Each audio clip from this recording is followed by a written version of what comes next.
நம்ம இன்றைக்கி ஒரு சூப்பரான டேஸ்ட்டில் முட்டைக்கோஸ் பொரியல் ரெசிபி தான் இந்த வீடியோவில் பார்க்க போகிறோம்.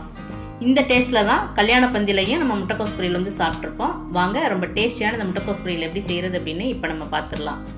இந்த முட்டைக்கோஸ் பொரியல் ரெடி பண்ணுறதுக்கு நான் 1/4 கிலோ அளவுக்கு நல்ல கெட்டியான முட்டைக்கோஸ், அப்புறம் 50 கிராம் அளவுக்கு பச்சை பட்டாணி, 2 சின்ன கேரட் எடுத்து வச்சுருக்கேன். பொரியல் செய்ய ஆரம்பிக்கிறதுக்கு முன்னாடி காய்கறிகளை நம்ம ரெடி பண்ணி எடுத்து வச்சிடலாம். பச்சை பட்டாணியை வந்து தோலை எடுத்துட்டு பட்டாணி மட்டும் தனியாக எடுத்து வச்சுருக்கேன். அதே மாதிரி கேரட்டை வந்து தோல் சீவிட்டு தண்ணியில் ஒரு தடவை நல்லா கழுவிட்டு இந்த மாதிரி பொடிப்பொடியாக நறுக்கி எடுத்து வச்சுருக்கேன்.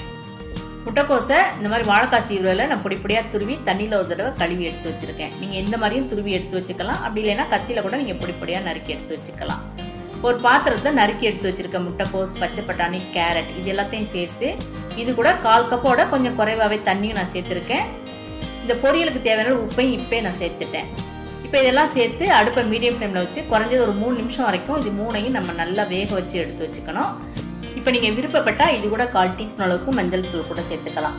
இல்லை முட்டைக்கோஸ் பொரியல் வந்து பளிர்னு வெள்ளையாக வேணும் அப்படின்னு நீங்கள் நினச்சிங்கன்னா மஞ்சள் தூள் வந்து சேர்க்க வேண்டாம். நம்ம காய்கறிகள் வேக வைக்கிறதுக்கு கொஞ்சமாக தண்ணி சேர்த்துருந்தோம். நம்ம சேர்த்துருக்க காய்கறிகளும் கொஞ்சமாக தண்ணி விடும். இப்போ 2 தண்ணியும் சேர்ந்து நல்லா வற்றி வரணும். அது வரைக்கும் கரண்டினால் நல்லா இந்த முட்டைக்கோஸை வந்து கிளறி விட்டுக்கணும். இப்போ நம்ம சேர்த்த தண்ணியெல்லாம் நல்லா வற்றி வந்துருச்சு. இப்போ நம்ம வந்து அடுப்பை ஆஃப் பண்ணிவிட்டு நம்ம முட்டைக்கோஸ் பொரியலை வந்து ரெடி பண்ண ஆரம்பிச்சிடுவோம். அதுக்கு ஒரு கடாயில் நான் 1 டீஸ்பூன் அளவுக்கு நல்லெண்ணெய் சேர்த்துருக்கேன். எண்ணெய் நல்லா சூடானதுக்கப்புறம் 1 டீஸ்பூன் கடுகு உளுந்தம் பருப்பு சேர்த்துக்கணும். கடுகு வந்து நல்லா பொரிஞ்சு வரட்டும். கடுகு வந்து இப்போ நல்லா பொரிஞ்சு வந்துருச்சு. இது கூட நான் வந்து 1/2 டீஸ்பூன் அளவுக்கு ஜீரகம் சேர்த்துருக்கேன். இந்த முட்டைக்கோஸ் பொரியலுக்கு வந்து ஜீரகம் சேர்த்தோம்னா ஒரு நல்ல வாசம் கிடைக்கும். ஜீரகமும் நல்லா பொரிஞ்சு வந்துருச்சு. இந்த டைம் வந்து நம்ம பொடியாக நறுக்கி வச்சுருக்க பெரிய வெங்காயம் ஒன்று வந்து சேர்த்துக்கலாம். கூடவே காரத்துக்கு 3லேருந்து 4 பச்சை மிளகாய் சேர்த்துக்கணும். வாசத்துக்கு கொஞ்சமாக கருவேப்பிலை சேர்த்துக்கணும். வெங்காயத்தை 1 நிமிஷம் எண்ணெயில் வந்து நல்லா வதக்கி எடுத்துட்டேன். இந்த டைம் வந்து நான் 2 டேபிள் ஸ்பூன் பாசிப்பருப்பை அரை வேக்காடாக வேக வச்சு அதை வந்து இதில் சேர்த்துக்கிறேன். இந்த மாதிரியும் பாசிப்பருப்பை சேர்த்துக்கலாம். அப்படி இல்லைன்னா பாசிப்பருப்பை வந்து அரை மணி நேரம் தண்ணியில் ஊற வச்சு அதுக்கப்புறம் இந்த வெங்காயத்தோடய நம்ம சேர்த்துக்கலாம். நம்ம ஊற வச்ச பருப்பை மட்டும் இது கூட சேர்த்துக்கிறோம் அப்படின்னா எண்ணெயில் வந்து கொஞ்சம் நேரம் கூட வதக்கணும். அப்போ தான் அந்த பருப்பு வந்து வெந்து வரும்.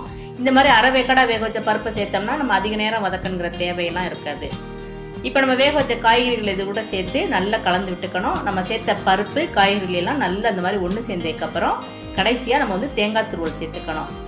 சாதாரண வீட்டில் முட்டைக்கோஸ் பொரியல் செஞ்சோம்னா தேங்காய் துருவல் வந்து கொஞ்சமாக தான் சேர்ப்போம். ஆனால் கல்யாண பந்தியில் நம்ம சாப்பிட்ற முட்டைக்கோஸ் பொரியலில் பார்த்தீங்கன்னா காய்கறிகளோட அளவை விட இந்த தேங்காய் துருவலோட அளவு தான் அதிகமாக இருக்கும். அப்போ தான் அந்த டேஸ்ட் நம்மளுக்கு கிடைக்கும். அதனால் நான் தேங்காய் துருவல் வந்து இதில் அதிகமாக சேர்த்துருக்கேன். இப்போ இதையும் சேர்த்து நல்லா கிளறி விட்டாச்சு. தேங்காய் துருவல் சேர்த்து அதிக நேரம் அடுப்பில் வச்சு கிளறக்கூடாது. அதனால் நம்ம சேர்த்த உடனேயே நம்ம அடுப்பை ஆஃப் பண்ணிடணும். அவ்வளோதான். ரொம்ப டேஸ்ட்டாக கல்யாண பந்தியில் சாப்பிட்ற அதே டேஸ்ட்டில் முட்டைக்கோஸ் பொரியல் வந்து சூப்பராக ரெடி ஆயிடுச்சு. இந்த முட்டைக்கோஸ் பொரியலை இந்த மாதிரி கேரட், பச்சை பட்டாணி சேர்த்தும் செய்யலாம். இது இல்லாமல் வெறும் முட்டைக்கோஸ் வச்சுக்கும் இதே மெத்தடில் நம்ம செய்யலாம். எப்படி செஞ்சாலும் இந்த முட்டைக்கோஸ் பொரியல் வந்து செம்ம டேஸ்ட்டாக இருக்கும். நீங்களும் இதே மெத்தடில் இன்றைக்கி இந்த முட்டைக்கோஸ் பொரியல் வந்து செஞ்சு பாருங்கள். இந்த வீடியோ உங்களுக்கு பிடிச்சிருந்தேன்னா லைக் பண்ணுங்கள். அதே மாதிரி உங்கள் ஃப்ரெண்ட்ஸுக்கும் மற்றவங்களுக்கும் ஷேர் பண்ணி விடுங்க. மறக்காமல் நம்மளோட கார்டன் அண்ட் ஹெல்த் சேனலை சப்ஸ்கிரைப் பண்ணிடுங்க. தேங்க்ஸ் ஃபார் வாட்சிங்.